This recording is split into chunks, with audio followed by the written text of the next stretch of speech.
Assalamualaikum warahmatullahi wabarakatuh. Nama saya Filia Mesyil dari jurusan Sistem Informasi UPTK Padang akan membacakan tentang materi implementasi sistem informasi. Yaitu yang pertama, implementasi sistem merupakan salah satu tahapan dari sistem informasi yang bertujuan untuk mempersiapkan sistem informasi untuk dioperasikan. Tahap implementasi dapat terdiri dari yang pertama, menaikkan rencana implementasi, melakukan kegiatan implementasi, dan juga tindak lanjut implementasi. Langkah-langkah yang perlu dipersiapkan yang pertama yaitu menentukan anggaran biaya. Anggaran biaya ini bertujuan untuk mengontrol biaya-biaya yang akan dikeluarkan. Selanjutnya adalah pengaturan waktu atau penjadwalan. Waktu yang diperlukan untuk melakukan kegiatan implementasi perlu diatur dalam bentuk schedule atau penjadwalan seperti kegiatan ABC yang dilakukan dalam minggu ke-1, ke-2, dan seterusnya. Kegiatan implementasi dilakukan dengan cara dasar kegiatan yang telah direncanakan dalam rencana implementasi tersebut. Kegiatan yang dapat dilakukan dalam implementasi ini yang pertama adalah pemilihan dan pelatihan personel. Pemilihan dan pelatihan personel merupakan faktor yang dipertimbangkan dalam sistem informasi. Yang pertama, pemilihan personel, yaitu internal atau karyawan dari dalam, atau eksternal, yaitu karyawan dari luar. Personel yang terlibat dalam sistem informasi dikelompokkan jadi 4 bagian. Yang pertama, tugas input-output, misalnya operator data dan entry.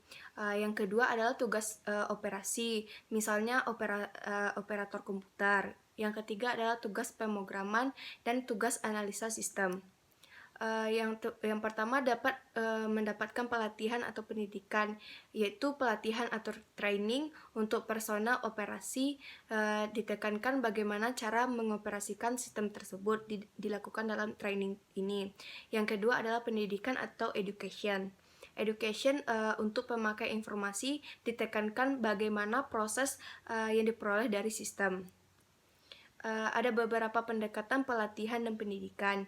Yang pertama, ceramah atau seminar, pelatihan prosedural, pelatihan tutorial, dan simulasi, serta latihan langsung di pekerjaan. Ceramah atau seminar ini pendekatan yang memungkinkan pemberi ceramah atau seminar memberi pendidikan pada orang dalam satu waktu gitu. Perbedaan ceramah dan seminar, kalau ceramah mengungkapkan hal yang sudah mudah diterima di umum, sedangkan seminar lebih bersifat pembahasan temuan baru untuk mencari titik kebenaran. Yang kedua adalah pelatihan prosedural. Pelatihan prosedural ini menyediakan kepada masing-masing personel menjelaskan kegiatan personel tersebut. Yang ketiga adalah pelatihan tutorial, yaitu pendekatan ini baik untuk tugas yang rumit dan penting untuk membutuhkan bimbingan langsung. Yang keempat adalah simulasi. Pendekatan ini dilakukan dengan membuat simulasi yang mewakilkan lingkungan atau situasi kerja personel. Yang kelima adalah latihan langsung di pekerjaan atau OJT. Pendekatan ini meletakkan personel langsung pada posisi pekerjaannya sesuai gitu. Dan selanjutnya adalah yang kedua, pemilihan tempat dan instalasi, yaitu pemilihan tempat HW dan SW. Selanjutnya instalasi HW dan SW disiapkan, maka selanjutnya pemasangan dari HW dan SW tersebut. Yang ketiga adalah pemrograman dan testing program. Pemrograman merupakan dilakukan oleh programmer dengan menggunakan bahasa pemrograman yang telah ditentukan. Testing program diterapkan, maka program harus bebas dari kesalahan gitu. Oleh karena itu, program yang harus dites atau diuji terlebih dulu untuk menemukan kesalahan-kesalahan yang mungkin terjadi di dalam program atau yang ada. Tahap testing program yaitu tes unit, tes integrasi, dan tes validasi. Kesalahan dari program mungkin terjadi diklasifikasi dalam 3 bentuk. Pertama, kesalahan bahasa atau language, kesalahan sewaktu proses atau runtime error, dan kesalahan logical error. Dan yang keempat adalah testing system. Tes sistem dilakukan untuk memeriksa hubungan antara komponen dari sistem informasi. Tujuannya untuk memastikan bahwa komponen sistem informasi ini berfungsi sesuai dengan yang diharapkan oleh pengguna. Yang kelima adalah konversi sistem. Konversi sistem merupakan proses untuk meletakkan sistem baru supaya mulai bisa digunakan.